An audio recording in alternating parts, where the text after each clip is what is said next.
Bom, vamos começar a nossa pauta já trazendo essa matéria aqui da Alemanha, porque parece que teve mal-estar, né? Uma retaliação, vamos dizer assim, pela recusa do Brasil em entregar armas à Ucrânia. A Alemanha impôs embargo à exportação brasileira de 28 blindados Guarani para as Filipinas. A informação é da revista Veja, divulgada na última quinta-feira. Os veículos são fabricados pela Iveco em Sete Lagoas, no estado de Minas Gerais, e têm sistemas e peças de origem alemã, o que permite o controle de exportação. A confirmação do embargo foi feita à Veja pelo Escritório Governamental de Controle de Exportação na Alemanha. Ainda segundo a revista, 5 unidades do Guarani já estão no pátio da Iveco aguardando o comprador, que fez o negócio por meio do governo de Israel. O Brasil tem mantido a neutralidade no conflito, iniciado há um ano com a invasão da Ucrânia pela Rússia. Recentemente, no fim de janeiro, o chanceler alemão Olaf Scholz esteve no Brasil e pediu ao presidente Lula que destinasse armas para a Ucrânia. Scholz, que está no topo da lista dos aliados de Zelensky, declarou que o conflito não é só uma questão europeia. Trata-se de uma violação flagrante dos direitos internacionais e da ordem internacional, afirmou o chanceler da Alemanha ao fazer um apelo internacional por mais ajuda aos ucranianos. Lula não cedeu ao pedido do alemão. Ele disse: o Brasil não tem interesse em passar munições para quem quer que seja para ser utilizada entre Ucrânia e Rússia. O Brasil é um país de paz, declarou Lula naquela ocasião. Dias depois, o ministro das Relações Exteriores no Brasil, Mauro Vieira, em uma conferência em Munique, reafirmou a negativa do Brasil em enviar as armas para a Ucrânia. Quer dizer, a pressão está grande. E a gente vê que a guerra fez um ano, mas parece que o volume está alto, como a gente costuma dizer, porque a gente vê que teve lá mais uma aprovação do governo americano, agora de 160 bilhões de dólares, é até maior do que estavam esperando, para que compre armamentos para a Ucrânia. Por um lado, a gente vê a China apresentando um pedido de paz. Por outro lado, a gente vê os Estados Unidos, a Alemanha, a União Europeia, querendo a guerra e comprando mais munição e, quer dizer, pressionando países, que nem o nosso, um país pacifista, para que forneça armamentos. Ô, Fabinho, fala pra gente, qual a impressão que você está tendo dessa guerra aí? Parece que não está perto de acabar, né, pelo que a gente estava esperando, né? Absolutamente lamentável, né, Santiago? Hoje, exatamente, faz um ano da invasão da Rússia à Ucrânia. A gente sabe que os interesses econômicos de todos os países, mas nada justifica, né, uma invasão a um país soberano como é a Ucrânia. Enfim, e muita gente achando que essa guerra iria terminar em alguns meses, já se arrasta por exatamente um ano hoje, né? Agora, esse posicionamento aí da Alemanha com o nosso país, com o Brasil, historicamente o Brasil é um país pacifista, né? Um país que sempre tentou, de alguma forma, ser neutro em situações de conflito armado, né? Como está acontecendo lá entre Rússia e Ucrânia. E, quer dizer, é uma imposição que me parece bastante arrogante, porque você não pode obrigar um outro país a participar de um confronto armado. Quer dizer, esses blindados, eles têm peças, eles têm componentes alemães, e por isso que a Alemanha pode interferir e embargar na comercialização desses blindados, né? Quer dizer, é um prejuízo muito grande para o nosso país. Ele é montado aqui em Minas Gerais, eles são montados aqui em Minas Gerais, né?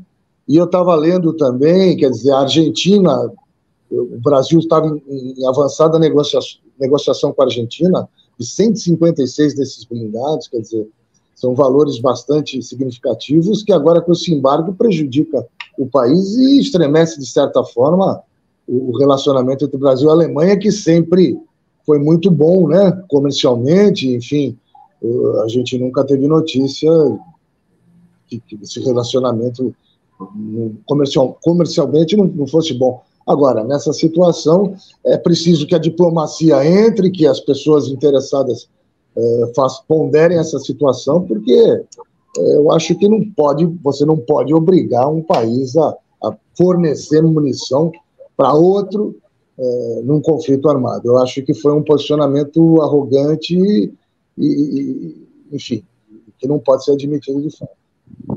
Vamos perguntar aqui para o nosso querido Paulo de Jesus. Paulinho, a gente vê que a gente nota que existe aí alguns países que parece que seriam aqueles países que iriam para cima, né? Que iam cair para dentro da guerra, como é o caso a China, né? Como todos estavam esperando, até naquela ocasião a guerra de Taiwan, que todo mundo estava ansioso, os Estados Unidos se meteu no meio, falou que se invadisse o bicho ia pegar. Quer dizer, a gente vê muita ameaça do lado do Ocidente. E a gente vê um certo respeito do lado do Oriente. Hoje, em comparação com os Estados Unidos, a Rússia ela tem 70% do arsenal nuclear do mundo. Então, quer dizer, é um número muito maior do que tem os Estados Unidos. E a gente vê que a Rússia fala, olha, eu só estou pegando de volta áreas que eram minhas, que o povo queria nessas áreas que a Rússia fosse a governante, né? Falando rapidamente a história da guerra aqui, a gente vê uma ponte que agora parece que foi reconstruída, aquela ponte que foi dinamitada, né, que liga a Rússia à Ucrânia, né, aquela ponta da Ucrânia, onde os russos falavam, poxa, se tem uma ponte ligando o nosso continente ao deles, é porque eles querem que a gente governe. E é o que está acontecendo lá. A gente vê até que existe alguns segmentos meio esquisitos, meio neo, não sei das quantas lá, que a gente não pode falar aqui, querendo a separação, o outro não quer a separação. Quer dizer, você vê que realmente o bicho está pegando lá de algum jeito, naquelas regiões ali mais ao sul da Ucrânia. Aí começaram-se, então, as discussões, apontando um apontando arma para o outro, até que agora parece que a Rússia foi para dentro. E, ao mesmo tempo, a Rússia falou, a gente quer paz. Eles começaram a provocar, a gente está querendo parar, mas parece que eles não estão querendo. Aí já mandaram até cartas dizendo, ó, só me dá essa região que o povo não quer ser ucraniano, o povo quer ser russo nessas regiões, que está tudo certo, a vida anda, né? A vida continua. E a Ucrânia falando que não, e pedindo armas, pedindo apoio, e o pior de tudo é que a União Europeia, a OTAN e os Estados Unidos estão dando. E cada vez a gente vê armas mais fortes chegando. Então vai chegar um momento que vai ficar insuportável, e o que a gente está temendo é que aconteça uma guerra nuclear. E pelo que tudo indica, está um passo para acontecer isso, e a gente não vê os Estados Unidos numa política, sabe, uma política amena. A gente vê pelo contrário, vê faca no dente e sangue nos olhos, como se diz, né? E do lado da China, que seria quem a gente logo imaginaria que fosse entrar na guerra de cabeça, a gente vê um pedido de paz em nome da Rússia. E esse pedido de paz não é aceito, de imediato já não é aceito pelo próprio Estados Unidos, que diz que não está na guerra. Quer dizer, é uma confusão tremenda, mas a gente sabe o que está acontecendo. Como é que você vê agora a Alemanha peitando o Brasil, que é um país pacifista, é um país que a gente sempre fala, pô, o Brasil nunca vai entrar numa guerra, né? Aquela teoria que a gente tem já há várias gerações, porque nós somos um país pacifista. E agora a Alemanha peitando o Brasil para que dê tanques, dê armamento, e que entre na guerra contra a Ucrânia. Como é que você vê essa obrigação, entre aspas? Bom, Santiago, você falou muito bem, não é? É importante dar um passo atrás para que nós entendamos realmente o porquê desse conflito. Nós não podemos esquecer que tudo começou com a Ucrânia sinalizando o ingresso dela na OTAN. E havia um acordo de cavalheiros de que a OTAN não chegaria ali no que a Rússia considera o seu quintal, que são as ex-repúblicas soviéticas, e está ali entre elas a Ucrânia. Então, foram colocados mísseis ali apontados para Moscou, mísseis com autonomia para atingir a capital russa, e a partir daí degringolou um ano de guerra entre Ucrânia e Rússia. Está dando alguma picotada no áudio aí, Paulinho? Quando restabelecer, a gente já põe você para arrematar o resto aí, né? Acho que agora deu, né? Agora voltou. Eu acho que deu um pico aí, uma queda, mas pode continuar, Paulinho, só para você refazer. Então, só para recontar, a Ucrânia praticou atos que a Rússia considerou como atos de agressão, que foi colocar a OTAN na porta, no quintal ali do que eram as ex-repúblicas soviéticas com condição de atingir a capital russa. Daí começou toda essa guerra que está durando um ano. Os Estados Unidos, ele só é mocinho no cinema, né? Só ali do Capitão América, aquela história toda. Os Estados Unidos sempre, se nós pegarmos a Segunda Guerra Mundial, eles só entram na boa, só entram ali quando está tudo certinho pro lado deles. Eles não estão na guerra, mas estão vendendo armamento para chuchu. A maior indústria armamentista do mundo é a indústria norte-americana, que precisa dar vazão. Então você tem trazido números aí, 160 bilhões de armamento, alguém vai pagar essa conta em algum momento. E está sendo dado isso. Então, se você me pergunta se nós estamos com o risco de uma guerra nuclear, eu acho pouco provável. É uma guerra que vai se arrastar aí, como foi a guerra do Iraque, que ficam anos e anos a fio, botando armamento, gastando bala, matando gente e ganhando dinheiro numa visão absolutamente capitalista. Quando você trata da China, culturalmente a China tem uma visão de mundo diferente da visão norte-americana. O chinês, ele não é... O chinês, ele quer dominar o comércio global, mas ele não é armamentista, ele não é intervencionista. Por isso não me surpreende essa declaração da China pela paz.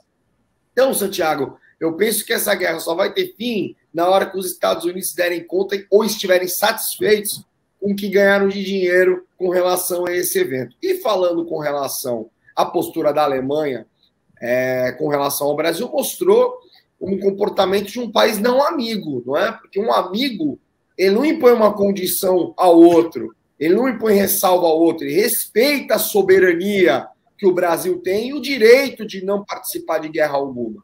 E a Alemanha, uma vingança tola, né? Apesar de serem valores altos, mas em se tratando de economia global, um valor insignificante, mostrando uma atitude pequena e mostrando que eles estão de olho apenas e tão somente no interesse deles e mais nada.